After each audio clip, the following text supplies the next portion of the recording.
할렐루야 목양의 성도 여러분, 2021년 2월 21일 주일 예배를 시작하도록 하겠습니다. 우리 다 같이 사도신경으로 우리의 신앙을 고백하겠습니다. 나는 전능하신 아버지 하나님 천지의 창조주를 믿습니다. 나는 그의 유일하신 아들 우리 주 예수 그리스도를 믿습니다. 그는 성령으로 잉태되어 동정녀 마리아에게서 나시고 본디오 빌라도에게 고난을 받아 십자가에 못 박혀 죽으시고 장사된 지 사흘 만에 죽은 자 가운데서 다시 살아나셨으며 하늘에 오르시어 전능하신 아버지 하나님 우편에 앉아 계시다가 거기로부터 살아있는 자와 죽은 자를 심판하러 오십니다. 나는 성령을 믿으며 거룩한 공교회와 성도의 교제와 죄를 용서받는 것과 몸의 부활과 영생을 믿습니다. 아멘. 이 시간에는 찬송가 391장 오 놀라운 구세주 이 찬양을 반주에 맞춰서 함께 하도록 하겠습니다.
하나님은 영이시니 예배하는 자가 신령과 진정으로 예배할지니라. 아멘. 거룩하고 살아계신 하나님 아버지여, 오늘도 귀한 생명과 귀한 하루를 허락하여 주시고 복되고 은혜로운 말씀 속에 신령한 예배를 드릴 수 있게 하여 주심을 감사드립니다. 우리의 모든 죄를 오늘 이 시간 주님 앞에 다 고백하고 마음을 찢으며 회개하며 용서받을 수 있는 예배가 되게 하여 주시옵소서. 우리들의 모든 죄를 용서하여 주시옵소서. 주님, 주님의 보혈로 씻김 받기를 원합니다. 주님, 주님의 보혈로 씻어 주시옵소서. 성령님, 연약하고 무지한 저희들을 깨우쳐 주시고 우리들을 강력히 인도하여 주시옵소서. 이 마지막 시대에 좌로나 우로 치우치지 않고 분별할 수 있는 분별력을 내려주시고 시험에 들지 않게 하여 주시고 오로지 주 하나님만 의지하며 믿음이 반석같이 되게 하여 주시고 영육간으로 강건하게 지켜주시옵소서. 날마다 깨어있어 성령님과 함께 인도하심을 받아 귀를 기울이며 순종하며 살아가게 도와주시옵소서. 우리 주님 사랑합니다. 주님만 의지하고 살아갑니다. 우리에겐 오직 주님 한 분입니다. 이 세상 끝날 때까지 함께하여 주시옵소서. 하나님 아버지, 감사와 찬양과 우리들의 예배를 홀로 영광 다 받으시옵소서. 감사드리며 우리 주 예수님의 이름으로 기도드리옵나이다. 아멘. 네, 설교 말씀을 나누겠습니다. 오늘은 시편 42편 1절에서 3절 말씀을 가지고 하나님으로 극복되는 신앙, 이런 제목으로 말씀을 나누도록 하겠습니다. 오늘 본문 말씀을 제가 봉독해 드리겠습니다. 고라자손의 마스길 인도자를 따라 부르는 노래. 하나님이여, 사슴이 시냇물을 찾기에 갈급함 같이 내 영혼이 주를 찾기에 갈급하나이다. 내 영혼이 하나님 곧 살아계시는 하나님을 갈망하나니 내가 어느 때에 나아가서 하나님의 얼굴을 배울까? 사람들이 종일 내게 하는 말이 내 하나님이 어디 있느뇨 하오니 내 눈물이 주야로 내 음식이 되었도다. 아멘. 네, 지난주 수요일부터 사순절이 시작이 되었습니다. 사순절은 부활절을 기점으로 역으로 계산을 해서 도중에 주일을 뺀 40일간을 주의 고난과 부활을 기념하면서 묵상하고 경건하게 보내고자 하는 그런 절기입니다. 지난 이전에 고난 주간에는 파리 교회가 연합으로 새벽 예배를 함께 하였고 또 부활절 저기에는 파리 교회가 연합으로 말씀 집회를 열었습니다. 어느 때보다 공적인 예배가 중요한 그런 때를 맞이하고 있습니다. 저는 시편 42편을 묵상하면서 다윗의 심정을 나눌 수 있기를 바라는 그런 마음에서 이 말씀을 준비를 했습니다. 시편 42편의 제목은 고라자손의 마스길 이렇게 나와 있습니다. 이것 때문에 어떤 주석가들은 고라자손들이 이 시의 작가라고 그렇게 주장을 합니다. 그러나 칼빈이나 대부분의 주석가들은 다윗이 원작자이지만 성전에서 공적인 예배를 위해서 고라 자손들에 의해서 불러졌으므로 이와 같은 제목을 갖게 되었다고 그렇게 보고 있습니다. 여기서 고라는 레위 지파의 모세와 아론의 사촌 동생이었습니다. 자, 시편 42편은 다윗 왕의 아들 압살롬의 반역으로 인해서 아버지 다윗이 예루살렘을 떠나서 여러 곳으로 피신을 다닐 때 그때 지은 시입니다. 어느 때보다도 간절함이 묻어 있는 그런 시입니다. 오늘 본문은 성전으로부터 멀리 떨어져 있어야 했던 다윗의 성전을 향한 절실한 마음이 잘 나타나 있습니다. 다윗은 성전에서 하나님을 경배하기를 간절히 갈망하고 있습니다. 다윗은 하나님의 집인 성전에서 아주 멀리 떨어진 요단 땅으로 추방이 되었습니다. 하나님을 섬기는 외적인 기회들이 박탈당했을 때 그는 하나님을 향한 그의 갈망을 이렇게 표현했습니다. 내 영혼이 주를 찾기에 갈망하나이다. 내 영혼이 주를 찾기에 갈급하나이다. 이렇게 표현을 했습니다. 때로는 하나님은 하나님의 자비와 사랑의 손길을 중단하심으로써 오히려 나로 하여금 하나님의 사랑과 자비의 가치를 깨닫게 하십니다. 나를 향한 하나님의 은혜들의 그 모든 수단들을 중단시킴으로써 하나님의 은혜에 대한 나의 갈망을 촉구하고 계십니다. 우리는 오랫동안 교회 예배에 동참하지를 못했습니다. 오랜 격리 생활을 통해서 개인의 모습과 가정의 모습은 있지만 서로의 모습이 희미해지고 있는 그런 상황이 아닌가 그렇게 생각을 해봅니다. 교회에서의 예배가 어려워지고 예상하지 못했던 상황 속에서 교회에 대한 그리움에 사로잡힌 그런 시대를 우리가 살고 있습니다. 얼마 전에 제가 한국을 다녀왔는데 한국은 프랑스보다 더 어려운 조건의 그런 상황을 가지고 교회들이 있었습니다. 자, 오히려 환경에 묶여서 공예배의 중요성을 잃어버린 성도들이 이런 시기를 통해서 더 많이 드러나고 있는 것 같습니다. 저는 한국에서 파리 오기 2주 전에 저에게 사정이 생겨서 예배 동영상을 만드는데 어려움이 생겼습니다. 교회당 예배에 참석하지 못한 그 성도들에게 예배의 중요한 끈을 연결하기 위해서 예배 동영상을 올려야 하는데 여건이 어려워졌습니다.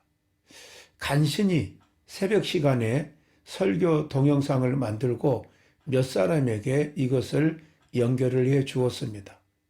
그리고 주일날 완성된 예배 동영상으로 예배를 할 수가 있었습니다.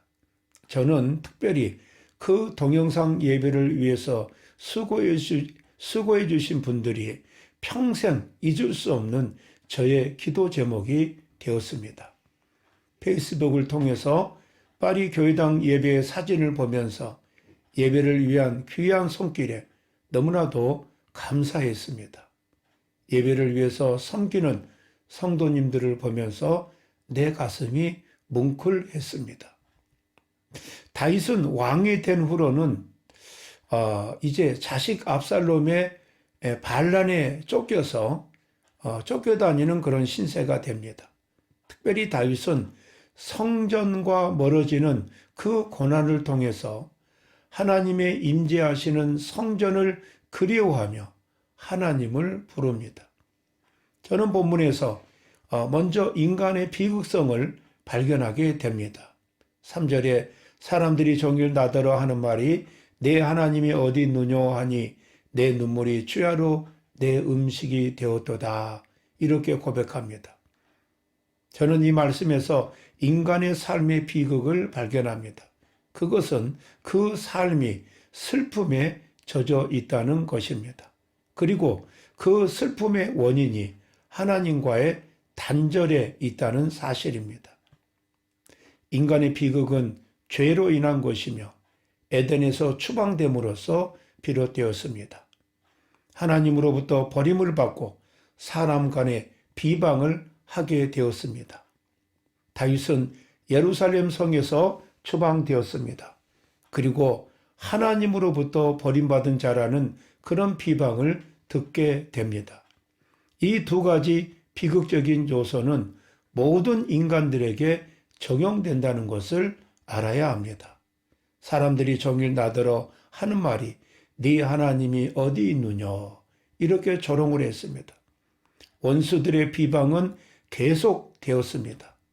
그 비방의 핵심은 하나님이 다윗을 버렸기 때문에 다윗이 지금 이러한 비참한 지경이 되었다고 하는 것입니다.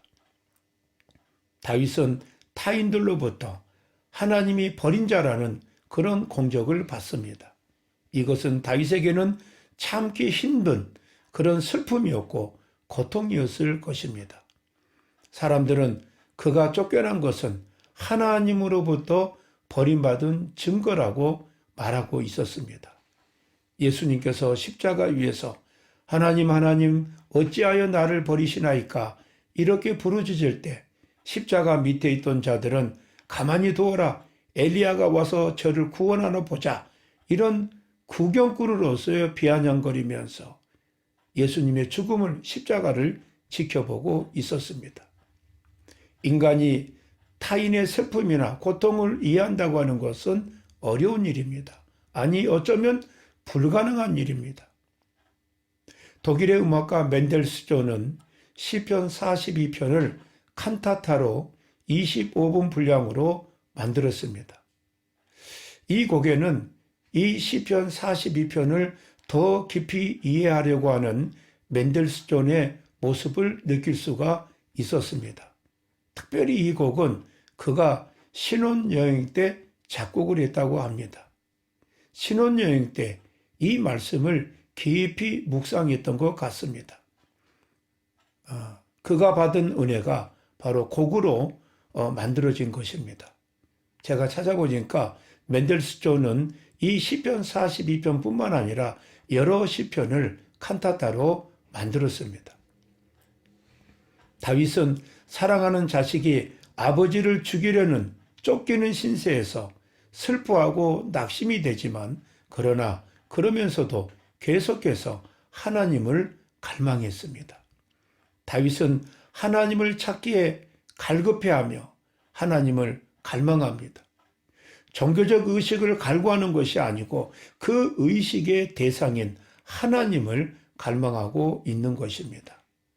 살아있는 영혼은 하나님이 함께하지 않는 어느 곳에서도 안식을 취할 수가 없습니다. 다윗은 하나님 앞에 나아가서 하나님을 배웁기를 간절히 바랍니다. 즉 그는 자신을 잘 알고 계시는 하나님께 자신을 알리고 주인 앞에 나오는 종처럼 하나님을 섬기기를 원했습니다. 하나님을 만나는 것은 의로운 자에게는 기쁨과 영광이 됩니다. 그러나 위선자에게는 두려움이 됩니다. 다윗은 자기의 마음을 사슴이 시냇물을 찾기에 갈급해하는 것에 비교를 합니다. 사슴은 몸이 뜨거운 짐승입니다. 그래서 다른 동물들보다 물을 더 필요로 하는 그런 짐승입니다. 충분한 물을 섭취하지 못하면 더 갈증을 느끼는 그런 동물이라고 합니다. 다윗은 하나님께 대한 그의 열망을 이 사슴의 갈증에 비유하고 있습니다. 은혜 받은 영혼은 하나님과의 교제를 간절히 열망합니다. 다윗은 하나님의 집에서 강제로 쫓겨나 있는 동안에 그의 눈물은 마르지 않았습니다. 다윗은 살아계신 하나님을 성전에서 많은 사람들과 함께 경배하는 그 모습을 그리워했습니다. 하나님을 향한 공식적인 예배는 서로를 존중하고 모두가 하나님 앞에 드려지기 위해서 노력하고 희생하며 함께하는 것으로 이루어집니다. 다윗은 성전에서 제사장이 제사를 준비하고 백성들은 예물을 준비하고 찬양이 이루어진 그 성전을 그리워했습니다. 3절에 사람들이 종일 내게 하는 말이 내 하나님이 어디 있느냐 하니 하나님의 세계를 모르는 자들의 조롱이 다윗에게 임하고 있습니다. 다윗이 하나님의 임재의 증표인 언약궤를 떠나 있었기 때문에 사람들은 그가 하나님을 잃어버렸다고 생각하였습니다. 압살롬의 반역으로 인해서 다윗이 예루살렘을 떠나게 되자 제사장 사독은 다윗에게 법궤를 가져옵니다. 아마 이 사독은 이 법궤만 있으면 모든 것이 이루어진다고 생각했을지도 모릅니다. 그러나 다윗은 그 법궤를 다시 성전으로 가져가게 하고 제사장 사독과 아비아달 역시 예루살렘에 머물러 있으면서 그들이 제사장 직분을 충실히 감당하면서 그곳에서 자신을 도와줄 것을 부탁합니다. 아마 이것은 다윗을 향한 중보의 기도를 강하게 부탁하는 내용입니다. 제사장이 다윗을 따르는 것이 다윗을 돕는 것이 아니라 하나님의 뜻과 하나님의 질서에 순응하면서 그들이 있어야 하는 자리에서 하나님의 일을 섬기는 것이 다윗을 돕는 길이었습니다. 다윗에게는 하나님의 임재의 상징인 법궤가 필요한 것이 아닙니다. 그 법궤를 소유함으로 하나님을 소유한 것이 아닙니다. 하나님이 정하신 순서와 질서와 율법 속에서 하나님을 경배하고 싶은 것입니다. 우리에게 주일 예배가 중요한 것은, 공예배가 중요한 것은 모든 성도들이 준비하고 모여든 예배이기 때문입니다. 하나님을 경배한 자들에게는 하늘의 통로가 있습니다. 지금 우리에게는 코로나 전염병을 통하여서 성경과 목사와 예배가 멀어졌다고 마치 하나님이 없는 것처럼 그렇게 생각하고 생활해서는 안 됩니다. 왜냐하면 우리를 예배와 하나님의 것들에 묶여두셨어도 하나님 자신은 그것들에 묶이지 않으십니다. 사람들은 하나님께서 다윗을 구원하기 위해서 즉시 나타나지 않았기 때문에 하나님이 그를 버리셨다고 생각하였습니다. 연약한 생각으로 고통받는 자에게 사탄은 더 큰 고통을 줍니다. 하나님께 대한 소망과 신뢰를 흔드는 것은 은혜 받은 영혼들에게 큰 고통이 됩니다. 다윗은 옛날을 기억하고 그의 마음이 상하였습니다. 그는 슬픔 속에서 하나님께 간절히 기도합니다. 그를 고통스럽게 만든 것은 전에 자유롭게 하나님의 집에 드나들 수 있었던 그런 기억이었습니다. 네가 어찌하여 낭망하며, 저는 이 말씀에서 우리가 슬플지라도 슬픔이 우리의 삶의 한계를 넘어서는 안 된다고 하는 것입니다. 슬픔으로 인해서 마음의 좌절과 낙심이 심해지면 안 됩니다.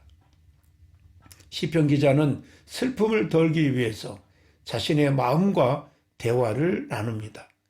네가 당황과 혼란 속에서 왜 불안해하느냐? 어째서 너는 불안해하느냐? 이렇게 자신에게 묻습니다. 우리의 불안은 그 근거와 이유를 자세히 조사하게 되면 그 불안은 사라져버립니다. 어찌하여 내가 낭망하는가? 그럴 만한 이유, 실제적인 이유가 있는가 살펴보는 것입니다. 믿음으로 하나님을 신뢰하는 것은 영혼의 불안을 치료하는 뛰어난 치료제가 됩니다. 우리가 우리의 불안을 꾸짖을 때는 하나님을 바라도록 우리 자신에게 명령을 내려야 합니다. 그때 우리의 영혼이 안정된 그런 모습을 바라볼 수가 있습니다. 시편 62편 5절에 나의 영혼아 잠잠히 하나님만 바라라. 물은 나의 소망이 그로부터 나오는도다. 시편 43편 5절에 내 영혼아 네가 어찌하여 낙심하며 어찌하여 내 속에서 불안해하는가. 너는 하나님께 소망을 두라. 그가 나타나 도우심으로 말미암아 내 하나님을 여전히 찬송하리로다. 우리는 하나님의 얼굴의 도우심으로 인하여서 그 은총으로 말미암아 얻은 인도하심과 그 은총 안에서 얻은 만족으로 인하여 하나님을 찬양할 것입니다. 자, 그런데 이 비극의 원천적인 극복은 어떻게 해야 되느냐? 바로 하나님과의 관계를 회복하는 일에서부터 시작이 된다고 하는 것입니다. 하나님으로부터 버림받은 자라고 인식되어지고 있는 사람들에게 있어서 그 슬픔을 극복하는 일은 하나님이 자기와 함께 하신다는 것을 보여주어야 합니다. 다윗의 간절한 기도는 이 열망으로 가득 차 있습니다. 하나님이여, 사슴이 시냇물을 찾기에 갈급함 같이 내 영혼이 주를 찾기에 갈급하나이다. 하나님을 만나고자 하는 그의 열망은 바로 그의 슬픔과 고통을 극복하는 원천적인 길이 되었습니다. 하나님이 우리와 함께 계심으로써만 인간은 그 실존적인 비극을 극복할 수가 있습니다. 궁극적인 만족은 내 영혼이 하나님 곧 생존하시는 하나님을 갈망하는 데 있습니다. 생존하시는 하나님, 지금도 살아계셔서 나와 함께 하시는 하나님이라는 뜻입니다. 인생의 궁극적인 만족은 이러한 은혜를 우리에게 허락하신 예수 그리스도 안에 있습니다. 말씀을 적용합니다. 만일 성도가 오랫동안 하나님의 교제로부터 떨어져 있어도 아무런 불편을 느끼지 않고 있다면 이것은 그의 영혼이 심각한 마비 상태에 있다는 증거가 되는 것입니다. 배가 고파도 배고픈 줄 모르고 목이 말라도 전혀 갈증을 못 느끼는 그런 증거가 됩니다. 이것은 매우 위험한 그런 상황입니다. 주일 예배는, 공예배는 우리가 합력하여 하나님을 바라보고 만나는 현장입니다.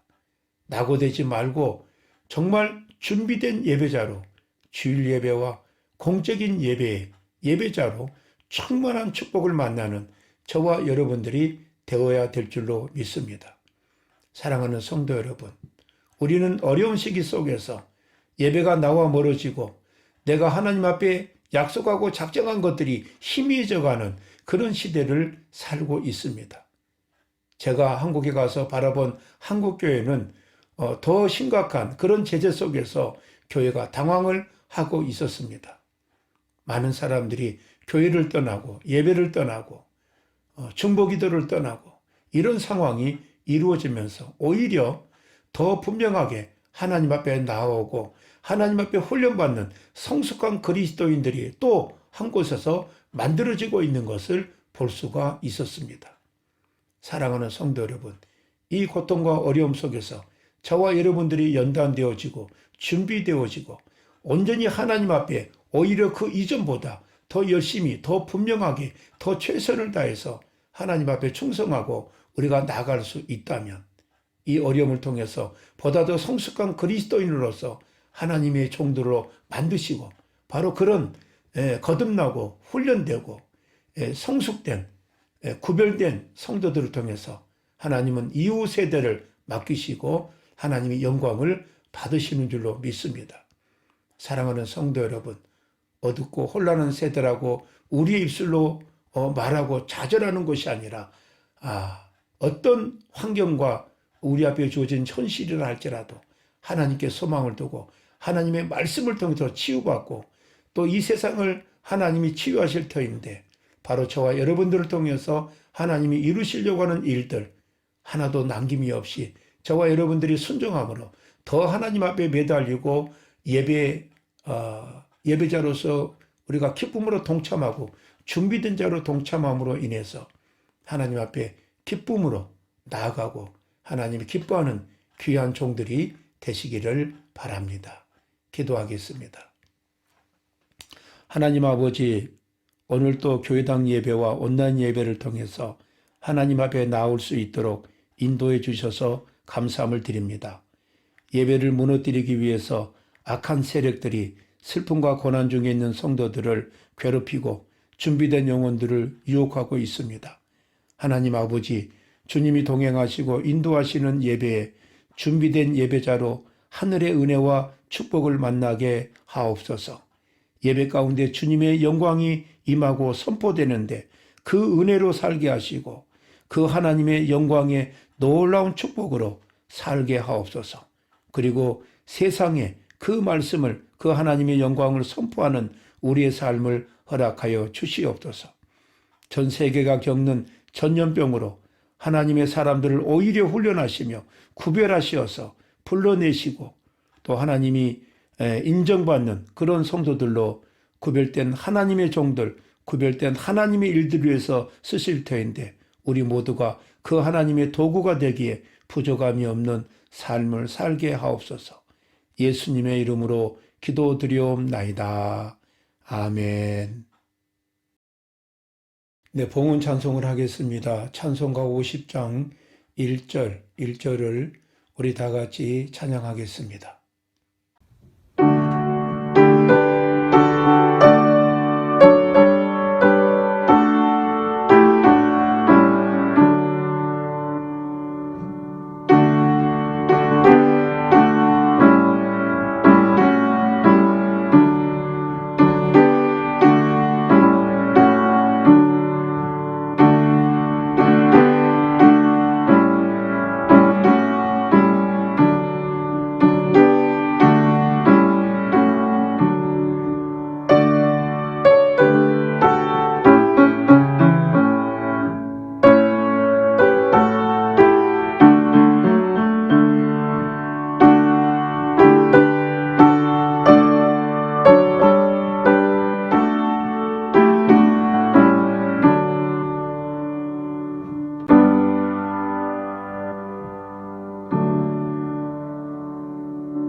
봉헌 기도를 하겠습니다.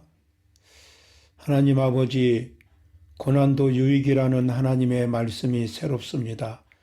성도들에게 허락된 고난과 슬픔이 있다면 예배로, 말씀으로, 기도로, 찬양으로 승리하게 하옵소서. 성도들의 삶에 필요한 모든 것을 주셨습니다. 그래서 주님이 모든 것 되셔서 주님께 드려지는 것이 우리의 순종이고 우리의 결단이 되게 하옵소서. 우리의 마음과 물질로 주님께 예물로 드립니다. 주의 축복으로 충만하게 채워 주시옵소서. 특별히 성도들의 가정을 축복하옵시고 각 가정의 자녀들을 축복하여 주시옵소서. 태중의 열매들을 축복하옵소서. 성도들의 직장과 사업과 학업을 축복하여 주시옵소서. 특별히 주님의 몸된 교회를 풍성하게 하셔서 나누고 섬기게 하옵소서. 예수님의 이름으로 기도드리옵나이다. 아멘. 네, 교회 소식을 알려드리겠습니다. 성도 여러분 반갑습니다. 저는 오늘 비로소 교회당 예배와 함께 하게 되었습니다. 건강한 모습으로 여러분들을 뵐 수 있어서 반갑습니다. 의외로 어려운 분들이 계십니다. 서로 중보기도로 섬기면서 나누어지는 귀한 저와 여러분들이 되시기를 바랍니다. 특별히 제가 없는 동안에 교회당 예배를 위해서 수고해 주신 분들께 감사를 드립니다. 특별히 설교자로 섬겨주신 우리 장로님, 전도사님, 우리 선교사님께 감사를 드립니다. 본교회 파송 선교사이신 우리 선교사님은 비국으로 출발하셔서 지금 사역 중에 있습니다. 위에서 기도해 주시기 바랍니다. 허은선 선교사님은 지난주에 전시회를 잘 마쳤습니다. 다음 전시회 준비를 위해서 기도하고 있습니다. 여러분들도 함께 동참해 주시기 바랍니다. 지난주 목요일 날은 파리 한인교회 협의회 우리 목사님들과 회의를 줌을 통해서 나누었습니다. 파리 한인교회와 지방교회에 회의를 하고 안부를 나누고 교제를 나누었습니다. 파리 한인교회를 위해서도 여러분들 기도를 부탁합니다. 다 같이 일장 찬송 부르고 축도로 예배를 마치겠습니다.